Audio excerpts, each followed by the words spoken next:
Now, Australians have again been warned to get out of Ukraine immediately over fears Russia could invade now at any moment. Here's an update from CNN. President Joe Biden and Russian President Vladimir Putin had a 62-minute call Saturday as international concern grows about Moscow and Ukraine. According to a White House readout, Biden told Putin a, quote, further Russian invasion of Ukraine would produce widespread human suffering and diminish Russia's standing. U.S. officials estimate there are more than 100,000 Russian troops near Ukraine's border. Prior to the Biden-Putin talk, the Russian Ministry of Foreign Affairs claimed Western countries and the press are spreading a large-scale disinformation campaign. But U.S. officials say an invasion could be imminent. The U.S. is sending 3,000 additional troops to Poland, joining the 1,700 already there to help Americans leave Ukraine. If President Putin decides to take military action, we will swiftly impose severe economic sanctions in coordination with allies and partners around the globe. We'll bolster Ukraine's ability to defend itself. We will reinforce our allies on the eastern flank. Yeah, let's bring in the Executive Director of the Australian Strategic Policy Institute, Peter Jennings. Good to talk to you again, Peter. We've spoken before how Joe Biden was really mealy-mouthed about 3 weeks ago, saying he just assumed that Russia would invade. They basically saw it as a fait accompli. Now he's only talking about economic sanctions. There's not really a lot of disincentive there for Russia, is there, in terms of any military opposition?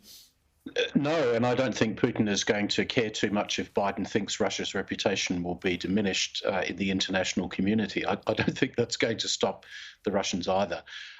You know, as I look at the film footage of Ukrainian forces, Chris, what I'm seeing is lightly armed infantry in slit trenches. I don't see heavy armour. I don't see anti-armour weapons.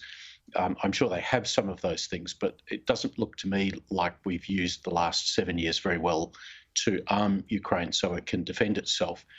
And for as long as this crisis has been bubbling along, all we've really had from Biden and his administration is the threat of economic sanctions. So it's hardly surprising Putin thinks he has an opportunity here.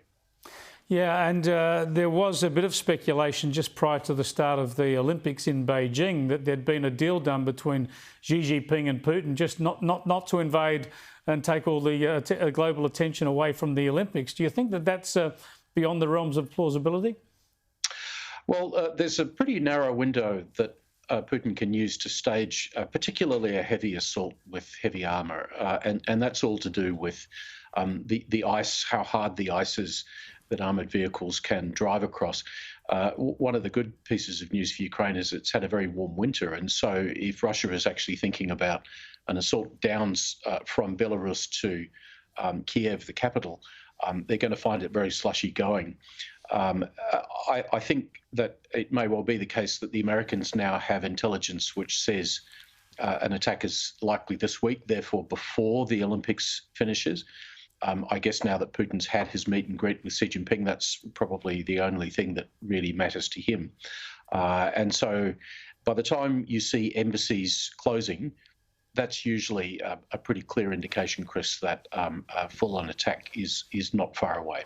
Indeed, and why wouldn't you expect this after what we've seen in the Crimea and the sort of messages that have been going back to Russia subsequently? It's a very, very sad and ominous situation. But I do just want to draw you back to the dirty little world of domestic politics, Peter. And this talk about that we had from ASIO last week, and then Peter Dutton putting the finger on China and Labor as being the country and the political party involved when ASIO refers to a plot foiled in trying to interfere in our democracy. This is such serious stuff. And is there any doubt, given we've seen the Sam Dastyari affair and others, is there any doubt that what we're talking about here is China choosing at this stage to interfere through the Labor Party? It's not to say that they wouldn't be trying other parties as well. Well, we know that China has attempted to gain influence in all of the major Australian political parties, going back to the days when Huang Zhangmo was sending cheques in large numbers to Australian parliamentarians from the Labor Party, the Liberal Party, even the National Party. Frankly, China won't care too much what brand of politics people are. If they think that they can be suborned to serve China's interests, then China will go for anyone of any political stripe. But it's undeniable, Chris, that there has been a heavy Chinese attention on, in particular, the New South Wales Labor Party. That goes back at least as far as Sam Dastyari. There's been various inquiries inside New South Wales which have exposed more of that. I think it just shows you the determination that Beijing has to want to try and weaken our politics, and all sides of politics are going to be vulnerable to those sorts of attempts. Yeah, and they all need to be very wary indeed. Thanks so much for joining us, Peter. Thanks, Chris.